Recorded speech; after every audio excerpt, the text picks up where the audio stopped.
భక్తులకు సుందరమైన మధురానుభూతులను కలిగించే ఈ దివ్యక్షేత్రం 7 పర్వత పంక్తుల మేలు కలయిక కావడం వల్ల ఈ క్షేత్రాన్ని సప్తశృంగి అని పిలవడం జరుగుతోంది. ఇంద్రాణి, కార్తికేయ, వారాహి, వైష్ణవి, శివ, చాముండ, నారసింహ తదితర 7 దేవతల రూపంగా ఇక్కడ సప్తశృంగి మాత భక్తులకు దర్శనమిస్తుంది. శివాలయ తీర్థంలో స్నానాధికాలు చేసిన భక్తులు అనంతరం ఇదే ప్రాంగణంలో ఉన్న శివాలయానికి చేరుకుని శివుని మనసా వాచా కొలుస్తారు.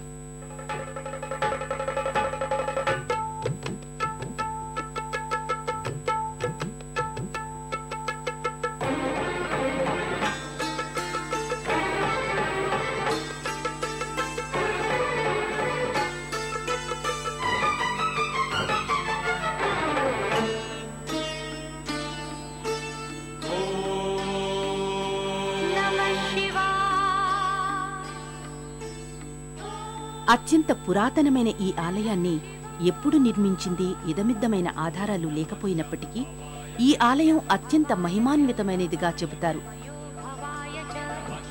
ఈ ఆలయంలోకి ప్రవేశించిన భక్తులు ఆలయం బయట కొలువైన నందీశ్వరుణ్ణి భక్తి శ్రద్ధలతో దర్శించుకుని గర్భాలయంలోకి ప్రవేశిస్తారు.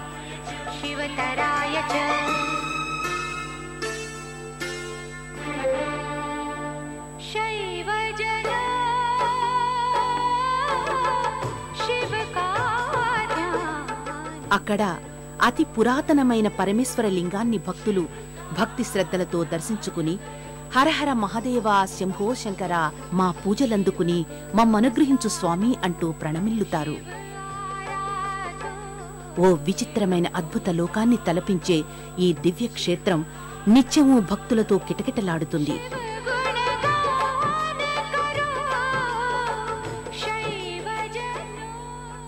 సప్తశృంగి మాత ఇక్కడ ఈ క్షేత్రాన వెలవడం వెనుక ఓ పురాణ గాథ ప్రచారంలో ఉంది. పూర్వం భీమాసురుడనే రాక్షసుడు దేవతలను మునులను తీవ్రంగా హింసించడం మొదలు పెట్టాడట. అనంతరం దేవలోకంలో దేవతలను హింసించి వారి లోకాన్ని అపహరించాడట.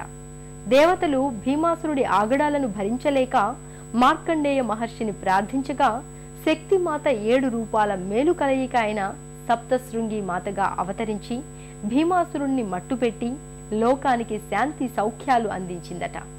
అప్పటి నుండి సప్తశృంగి మాత ఈ క్షేత్రం మీదే కొలువైనట్లు పురాణాల ద్వారా అవగతమవుతోంది. శివదేవుని దర్శించుకున్న భక్తులు అనంతరం సప్తశృంగీమాత పర్వతమూలానికి చేరుకుంటారు. ఇక్కడ భక్తులకు ప్రధాన ద్వారం దర్శనమిస్తుంది. ఈ ప్రధాన ద్వారానికి ముందు ఓ పెద్ద త్రిశూలం ఒకటి దర్శనమిస్తుంది.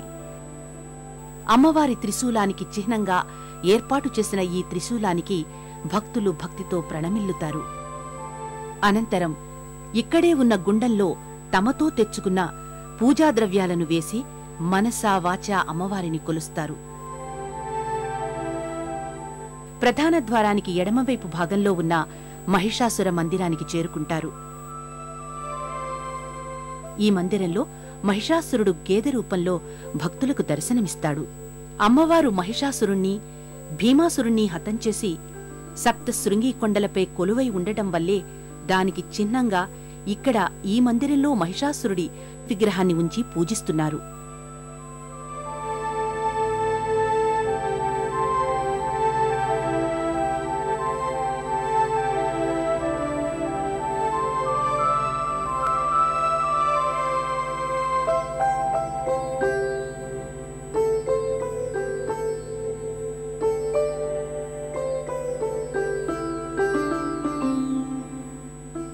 వణి పర్వతంపై వెలసిన సప్తశృంగి మాత స్వయంభువు. లోకాన్ని రక్షించడానికి ఆమె ఈ భువిపై వెలసిందని పురాణాల ద్వారా అవగతమవుతోంది. భక్తులు మహిషాసుర మందిరంలో మహిషాసురుణ్ణి దర్శించుకున్న అనంతరం సప్తశృంగీమాత కొలువైన కొండకు బయలుదేరుతారు. ఈ కొండ మీదకు చేరుకోవడానికి భక్తులు అక్కడ విధిగా ఏర్పాటు చేసిన మెట్లు మీదుగా ప్రయాణించాల్సి ఉంటుంది.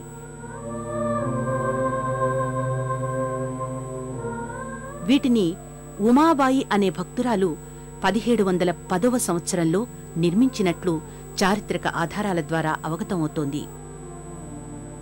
భక్తులు వ్యయ ప్రయాసాలను సైతం పక్కన పెట్టి ఓం సప్త శృంగీమాతాయ నమః అంటూ స్మరిస్తూ మెట్లను ఎక్కి ప్రధానాలయ ప్రాంగణంలోకి చేరుకుంటారు. విశాలమైన ప్రధానాలయ ప్రాంగణం భక్తులతో కిక్కిరిసిపోయి ఉంటుంది. గర్భాలయం వెలుపలి భాగంలో ఇత్తడితో చేసిన సింహ విగ్రహం భక్తులకు దర్శనమిస్తుంది. అమ్మవారి చెంత తానెప్పుడూ ఉంటానన్నట్టుగా ఉన్న ఈ సింహం సజీవంగా ఉన్నట్టుగా దర్శనమిస్తుంది. దానికి సమీపంలో ఓ పెద్ద త్రిశూలం ఒకటి దర్శనమిస్తుంది. దానిని అమ్మవారి ప్రతిరూపంగా భక్తులు కొలుస్తారు. అలాగే ఇక్కడే ఉన్న హోమగుండం సమీపంలో భక్తులు అమ్మవారికి కుంకుమార్చనలు, విశేషార్చనలు జరుపుతూ అనంతరం భక్తులు ఓం సప్త శృంగీమాతయే నమః అంటూ గర్భాలయంలోకి ప్రవేశిస్తారు. అమ్మవారి ఆలయానికి కుడివైపు భాగంలో భక్తులకు విఘ్న వినాయకుని మందిరం ఒకటి దర్శనమిస్తుంది. గర్భాలయమంతా భక్తులతో కిటకిటలాడుతూ సాక్షాత్తు అమ్మవారు దగ్గరుండి పూజలు చేయించుకుంటున్నదా అన్న అనుభూతి భక్తులకు కలుగుతుంది. గర్భాలయంలోకి ప్రవేశించిన భక్తులు సప్త శృంగీమాత దివ్య మంగళ శిలారూపాన్ని దర్శించుకుని అలౌకికమైన అనుభూతికి గురవుతారు.